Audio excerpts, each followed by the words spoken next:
একটি পাখির দুটি ডিম ছিল। পাখিটির চারপাশে অনেক শত্রু থাকায় পাখিটি মনে মনে ভাবতে থাকে, আমি এই ডিম থেকে কিভাবে বাচ্চা পাবো, কারণ জঙ্গলের যেখানেই ডিমগুলো রাখবো সেখানেই শত্রুরা ঠিক পেয়ে যাবে। তাই আমি ডিমগুলোকে পাশের গ্রামে রেখে আসবো। পাশের গ্রামে এক মুরগি তার ডিমগুলো নিয়ে বসেছিল।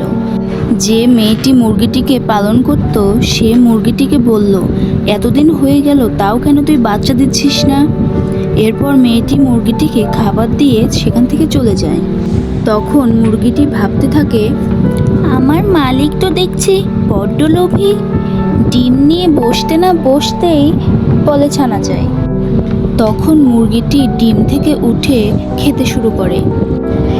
এরপর সেখানে পাখিটি আসে আর ভাবে, এই মুরগির ডিমগুলোর মধ্যে আমার ডিমগুলো রেখে দিলে কোনো ভয় নেই, পরে বিপদ কেটে গেলে আর ছানাগুলো ফুটে গেলে আমি ওদেরকে নিয়ে যাব। এই বলে পাখিটি চলে যায়। পরের দিন মুরগির মালিক দেখতে আসে মুরগির বাচ্চা ডিমগুলো থেকে ফুটেছে কিনা। এসে দেখে আজও বাচ্চা ফোটেনি। তখন মালিক রাগ করে মুরগিকে কোনো খাবার না দিয়েই চলে যায়। মুরগি ভাবতে থাকে, মালিক আজকে আমার খাবার না দিয়েই চলে গেল, না জানি আমার বাচ্চাগুলোকে কি করবে। কয়েকদিন পর ডিমগুলো থেকে ছানা বের হতে থাকে। মালিক এসে ছানাগুলোকে দেখে খুব খুশি হয় আর ভাবে, ছানাগুলো বড় হলে আমি বাজারে বিক্রি করে অনেক টাকা উপার্জন করতে পারবো। এরপর দুটো ডিম থেকে আস্তে আস্তে পাখিটির বাচ্চা বের হতে থাকে। তখন মুরগি আর মুরগির মালিক দেখে খুব অবাক হয়ে যায়।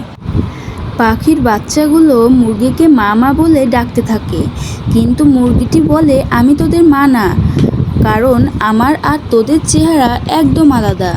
কিন্তু তাদের প্রতি মুরগিটির অনেক মায়া হয়ে গিয়েছিল।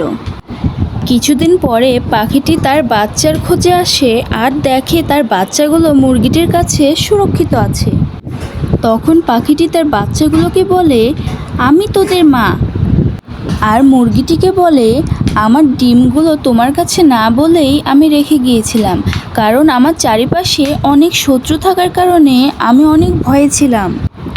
এখন আমি আমার বাচ্চাগুলোকে আমার কাছে নিয়ে যেতে চাই। তখন মুরগিটি পাখির বাচ্চাগুলোকে পাখির কাছে ফিরিয়ে দেয় আর মুরগি তার ছানাগুলোকে বড় করতে থাকে।